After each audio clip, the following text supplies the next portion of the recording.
नमस्कार। आज हम एक बहुत ही महत्वपूर्ण और दिलचस्प पर्व पर बात करने वाले हैं, विश्वकर्मा जयंती। हमारे पास इस पर जानकारी का एक स्रोत है, एक लेख है, विश्वकर्मा जयंती शिल्पकारों का पर्व। तो आज हम इस जानकारी से क्या समझने की कोशिश करेंगे? मतलब हमारा मकसद ये जानना है कि ये पर्व क्यों मनाया जाता है, कैसे मनाया जाता है, इसके पीछे की मान्यताएं क्या हैं और खास तौर पे आज के दौर में इसका क्या महत्व है उन लोगों के लिए जो निर्माण, शिल्प, तकनीक इन सब से जुड़े हैं। आइए इस विषय को थोड़ा गहराई से समझते हैं। हाँ, बिल्कुल। और ये जानकारी जो है, ये हमें भगवान विश्वकर्मा के बारे में काफ़ी कुछ जानने का मौका देती है।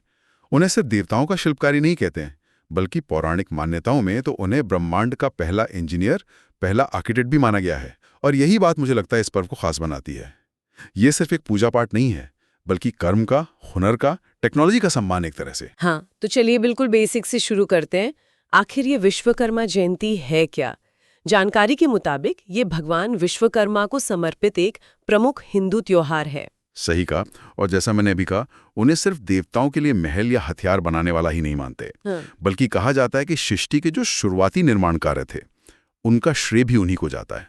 हाँ। इसी वजह से जैसा कि लेख में भी है, जो कारीगर हैं, शिल्पकार हैं, इंजीनियर्स, आर्किटेक्ट्स, मतलब टेक्नोलॉजी से जुड़े लगभग सभी लोग, वो उन्हें अपने फील्ड का आदि गुरु मानते हैं। आदि गुरु मतलब सबसे पहला गुरु या टीचर। हाँ हाँ, बिल्कुल।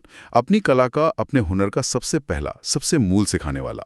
ये उनके प्रति गहरा सम्मान दिखाता है। अच्छा, तो ये तो हुई उनकी पहचान की बात। अब ये सवाल कि ये पर्व मनाते क्यों हैं और खास तौर पे ये 17 सितंबर वाली बात। लेख में कन्या संक्रांति और उनके जन्मदिन का जिक्र है। इसका ज्योतिष से कोई कनेक्शन है क्या? बिल्कुल बिल्कुल। इसका सीधा संबंध है ज्योतिषीय गणनाओं से और पौराणिक कथाओं से। मान्यताएं ये कहती हैं कि भगवान विश्वकर्मा का जन्म कन्या संक्रांति के दिन हुआ था।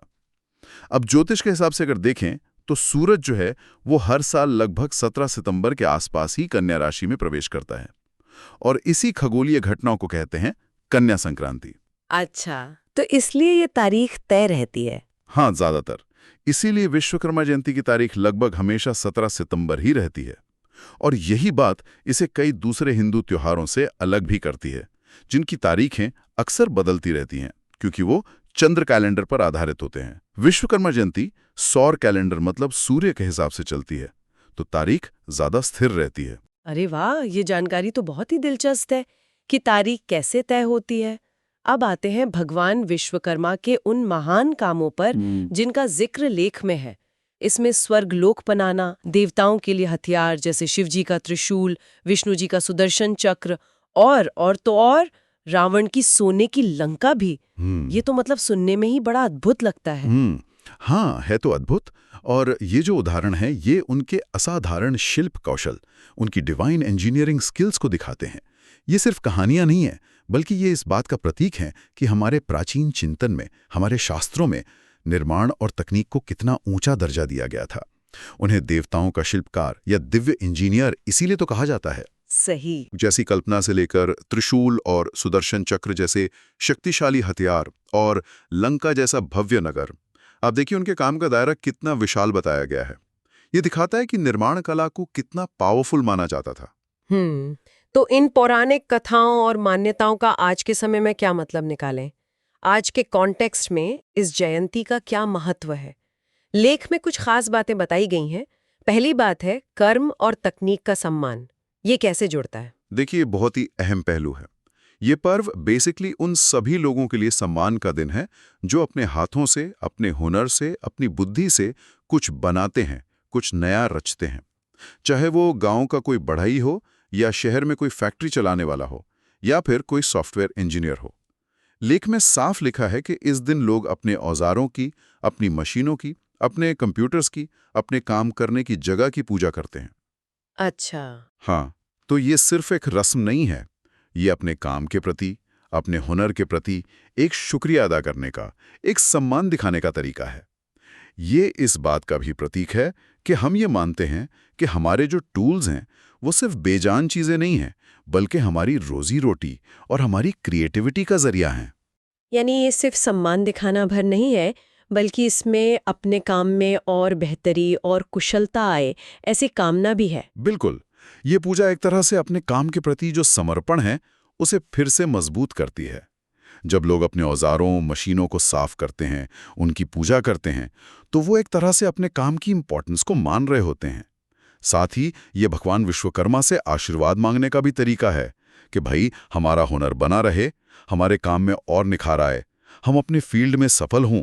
ये बेसिकली कर्म के प्रति निष्ठा का उत्सव है। अच्छा, कर्म और सम्मान के अलावा लेख में समृद्धि और सफलता की प्रार्थना का भी जिक्र है। क्या ये सिर्फ एक आध्यात्मिक बात है या इसका कोई प्रैक्टिकल पहलू भी है लोगों की नजर में? नहीं, जानकारी तो यही कहती है कि इसका एक बहुत मजबूत प्रैक्टिकल पहलू भी है। लोगों में ये गहरी आस्था है, ये विश्वास है कि विश्वकर्मा जयंती पर भगवान विश्वकर्मा की अगर सही तरीके से पूजा की जाए तो उनके काम धंधे में बरकत होती है, आर्थिक समृद्धि आती है, करियर में तरक्की मिलती है। अच्छा। हाँ, कई लोग तो इस दिन को कोई नया काम शुरू करने के लिए, कोई नई मशीनरी लगाने के लिए या किसी बड़े प्रोजेक्ट को लॉन्च करने के लिए बहुत शुभ मानते हैं। ये एक तरह से अपने फाइनेंशियल फ्यूचर और बिजनेस की सफलता के लिए भगवान का आशीर्वाद लेने की कोशिश है। और ये मान्यता लोगों को मेहनत करने के साथ साथ एक पॉजिटिव एनर्जी भी देती है ना? हाँ, ये बात तो है। कर्म, सम्मान, समृद्धि और एक और बहुत जरूरी बात जिसका लेख जिक्र करता है वो है सुरक्षा की कामना, खासकर काम करने की जगह पर। आज के इंडस्ट्रियल और टेक्निकल युग में तो ये बहुत ही रेलेवेंट लगता है। निश्चित रूप से। और ये पहलू शायद सबसे ज्यादा प्रैक्टिकल है, सबसे ज्यादा सीधे तौर पर जुड़ा हुआ है। लेख बताता है कि इस दिन पूजा करने का एक बड़ा मकसद होता है वर्क प्लेस सेफ्टी को सुनिश्चित करना। लोग अपनी मशीनों की, अपने औजारों की, अपनी गाड़ियों की पूजा करके भगवान विश्वकर्मा से प्रार्थना करते हैं कि वे किसी भी तरह की दुर्घटना से, किसी अनहोनी से सुरक्षित रहें। ये विश्वास कि भगवान विश्वकर्मा की कृपा से मशीनें ठीक से काम करेंगी, कोई हादसा नहीं होगा और काम बिना किसी रुकावट के चलेगा। ये उन लोगों के लिए बहुत मायने रखता है जो रोजाना भारी मशीनरी के साथ काम करते हैं या बिजली के उपकरणों के साथ या जोखिम भरे माहौल में काम करते हैं, जैसे फैक्ट्रियों में, कंस्ट्रक्शन साइट्स पर। हाँ बिल्कुल, फैक्ट्रियों में, निर्माण स्थलों पर, खदानों में या फिर लैब्स में भी। यह आस्था उन्हें सिर्फ एक आध्यात्मिक शांति ही नहीं देती, बल्कि एक तरह का मेंटल सपोर्ट भी लेती है कि उनके काम में ईश्वर का संरक्षण है। तो अगर हम इन सभी बातों को जोड़कर देखें तो विश्वकर्मा जयंती सिर्फ एक पौराणिक कहानी या धार्मिक रस्म भर नहीं है। ये तो कर्म के सम्मान, हुनर की पूजा, समृद्धि की इच्छा और काम की जगह पर सुरक्षा की प्रार्थना, इन सब का एक मिला जुला सांस्कृतिक उत्सव है। और जैसा कि लेख से पता चलता है, ये परंपरा बहुत पुरानी है और आज भी लाखों लोगों की जिंदगी का एक अहम हिस्सा है, चाहे वो किसी छोटे कस्बे का मैकेनिक हो या किसी बड़ी कंपनी का सॉफ्टवेयर डेवलपर। हाँ बिल्कुल सही कहा। ये पर्व यही दिखाता है कि काम चाहे किसी भी तरह का हो, छोटा हो या बड़ा, अगर उसमें स्किल है, मेहनत है, क्रिएटिविटी है, तो वो सम्मान के लायक है। ये इंसान के श्रम और उसकी बुद्धि की गरिमा का उत्सव है। तो आज हमने इस जानकारी के जरिए ये समझा कि विश्वकर्मा जयंती कैसे शिल्प, तकनीक और इंसान की मेहनत के प्रति हमारे गहरे सम्मान को दर्शाती है। हमने देखा कि इसकी जड़ें पौराणिक कथाओं और ज्योतिष में है और ये आज भी कर्म, समृद्धि और सबसे जरूरी सुरक्षा की कामनाओं से कैसे जुड़ी हुई है। हाँ, और यहाँ सोचने के लिए एक बहुत ही दिलचस्प बात सामने आती है, जिसका इशारा लेख में भी है। वो ये कि कैसे एक प्राचीन देवता, जिनकी कहानियां हजारों साल पुरानी हैं और उनसे जुड़ी मान्यताएं आज के इस मॉडर्न टेक्निकल युग में भी इतनी रेलेवेंट बनी हुई हैं। सही बात है।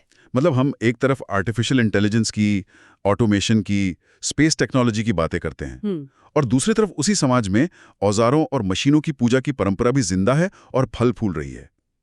ये कोई विरोधाभास नहीं है, बल्कि शायद ये दिखाता है कि टेक्नोलॉजी कितनी भी आगे बढ़ जाए, इंसान की क्रिएटिविटी, उसका हुनर और सुरक्षित रूप से काम करने की जो इच्छा है, उसके प्रति हमारी श्रद्धा और आस्था का कोई ना कोई रूप हमेशा बना रहता है।